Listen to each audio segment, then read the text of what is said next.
আসসালামু আলাইকুম। আশা করি তোমরা সবাই অনেক ভালো আছো। আজকে দেখো অসম্ভব সুন্দর একটা কাঁথা আমি সেলাই করা দেখাবো। আমি আগে থেকে 2 ইঞ্চি করে খোপগুলা কেটে নিয়েছি। এই খোপ কাটার ভিডিও যদি দেখতে চাও তাহলে অবশ্যই আমার ডেসক্রিপশন বক্সে চলে যাবা, সেখানে আমি দিয়ে দিব লিঙ্কটা। এখানে দেখো এক এক খোপ বাদ রেখে রেখে আমি ক্রসের মধ্য দিয়ে সেলাই করে যাব। এই যে দেখো 2 খোপের মধ্য দিয়ে আমি সেলাই করে নিচ্ছিলাম। তার পাশ দিয়ে দেখো আবারও লম্বালম্বিভাবে খোপগুলা বাদ রেখে তার পাশ দিয়ে আবারও ক্রসের মধ্য দিয়ে সেলাই করে যাচ্ছি। ঠিক একইভাবে এক এক খোপ বাদ রেখে রেখে আমাদের এইভাবে সেলাই করে যেতে হবে। আর যদি খোপগুলা বাদ না রাখো তাহলে একটা খোপের মধ্যে ক্রস হয়ে যাবে, তখন আর কি এই ফুলগুলা করলে ভালো লাগবে না দেখতে। এর জন্য এক এক খোপ বাদ রেখে রেখে ক্রসের মধ্য দিয়ে আমাদের সেলাই করে যেতে হবে। এই যে আমি ক্রসের মধ্য দিয়ে সেলাই করে যাচ্ছি। এখানে বলে রাখি আমি 2 গুণ সুতা ব্যবহার করেছি আর ববিন কেসি 1 গুণ সুতা ব্যবহার করেছি। এখন অফ ক্যামেরাতে বাকিটা আমি করে নিব। এই যে দেখো যেসব খোপগুলা বাকি ছিল সেই খোপগুলার মধ্য দিয়ে এখন আমি সেলাই করে নিব। আবারও আরও একটা লাইন সেলাই করে নিচ্ছি ক্রসের মধ্য দিয়ে।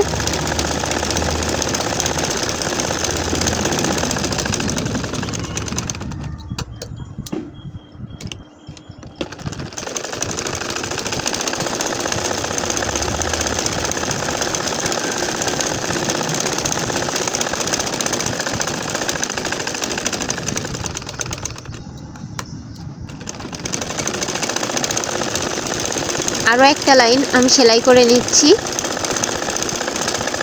একইভাবে যে সকল খোপগুলা বাকি থাকবে সবগুলা খোপের মধ্য দিয়ে সেলাই করে নিব। তোমরাও ঠিক একইভাবে সেলাই করে নিবা।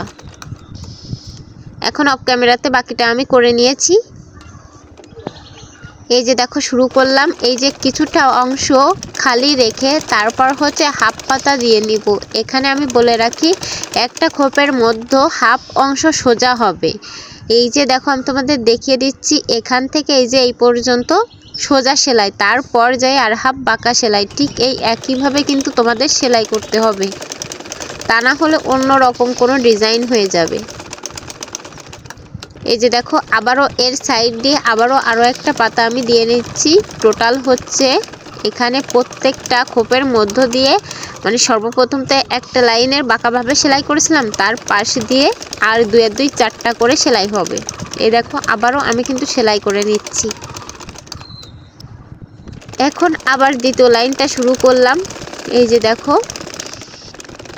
তোমরা একটু লক্ষ্য করো তাহলে তোমরাও পারবা। এই যে দেখো প্রত্যেকটা খোপের মধ্যে এই যে কিছুটা অংশ সোজা সেলাই দিয়ে তারপর বাকিটা অংশ পাতার মতো করে নিয়েছি।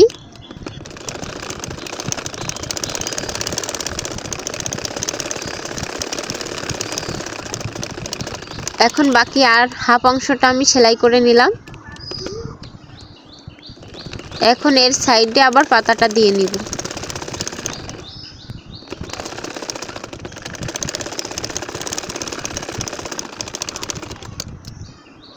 আবার সাইডে আরও একটা সেলাই করে নিব।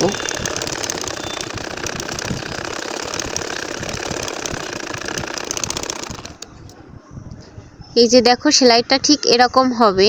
এইভাবে কিন্তু খোপটাও তোমাদের মিলাই দেখতে হবে, যে তা না হলে কিন্তু শেষে খোপ মিলবে না। এর জন্য এইটা বুঝে বুঝে একটু ঠান্ডা মাথায় সেলাইটা করবা।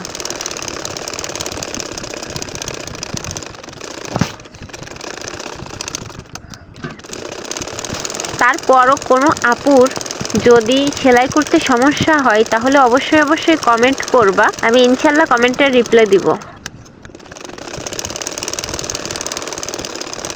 আর যদি কমেন্টের মাধ্যমে নাও বোঝো তারপরেও আমাকে আবারও কমেন্ট করতে পারো, তখন আমি না হয় ভিডিওতে তোমাদের দেখিয়ে দিব।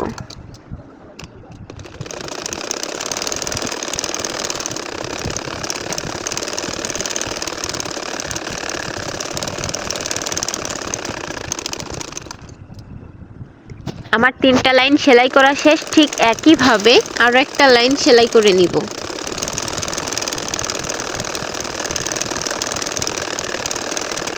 আমার এই ইউটিউব চ্যানেলটি যদি এখনও পর্যন্ত সাবস্ক্রাইব করে না থাকো তাহলে সাবস্ক্রাইব করে দিবা, লাইক কমেন্ট শেয়ার অবশ্যই করবা। আর যেসব আপুরা নতুন আমার চ্যানেলে তারা অবশ্যই আমার চ্যানেলে একবার হলেও ঘুরে আসবা, দাওয়াত রইল। ধন্যবাদ।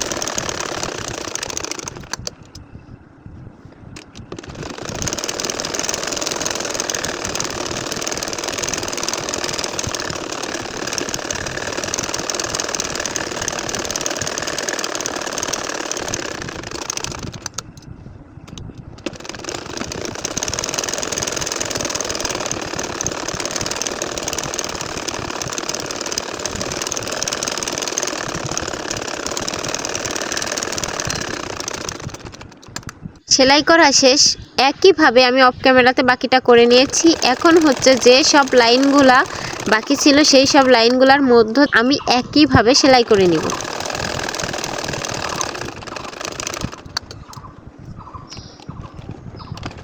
এই যে দেখো, আবারও কিন্তু এর সাইড দিয়ে আমি সেলাই করে নিচ্ছি।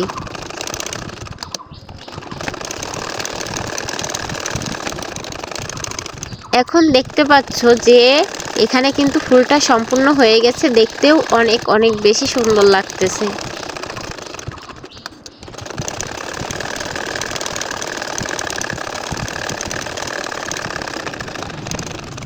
এই কাঁথাটা যখন সম্পূর্ণ সেলাই করা হয়ে যাবে তখন দেখতে অনেক বেশি সুন্দর লাগবে। আর যেসব আপুরা নতুন কাঁথা সেলাই করবা তারা অবশ্যই সর্বপ্রথম ছোট্ট একটা কাপড়ে করে নিবা, তারপর বড় কাপড় বা বড় কাঁথা সেলাই করা শুরু করবা। এর আগে করবা না, তাহলে বড় কাঁথায় একটু সমস্যা হইলে খুলতে গেলে অনেক বেশি ঝামেলা। এর জন্য বললাম সর্বপ্রথম ছোট্ট একটা কাঁথা সেলাই করবা, তারপর বড় কাঁথা সেলাই করবা।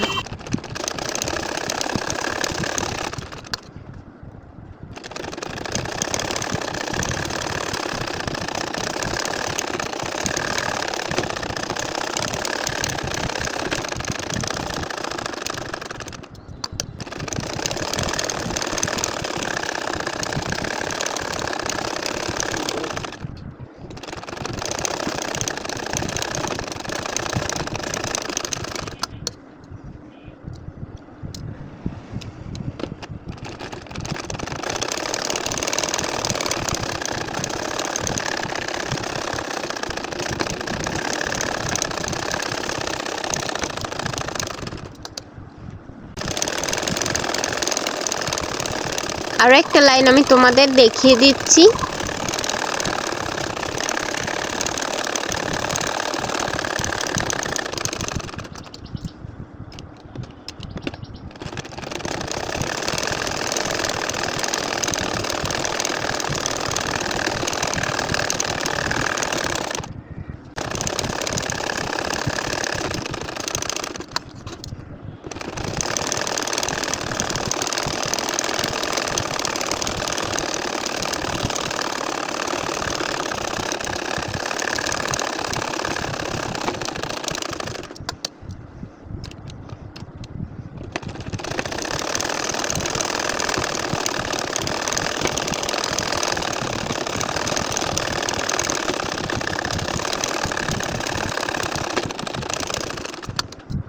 এই যে এখন বাকিটা আমি অফ ক্যামেরাতে করে নিয়েছি। আমার কাঁথাটা কত সুন্দর লাগতেছে। এই যে দেখো নিচের অংশ অর্থাৎ তলের অংশ, এখানে আমি অন্য কালারের কাপড় দিয়েছিলাম, ছাপার কাপড়, এর জন্য। তারপরেও দেখো তোমাদের দেখিয়ে দিলাম। আজকের ভিডিওটি যদি ভালো লেগে থাকে অবশ্যই কমেন্ট করে জানাবা। ভালো থেকো, সুস্থ থেকো, আল্লাহ হাফিজ।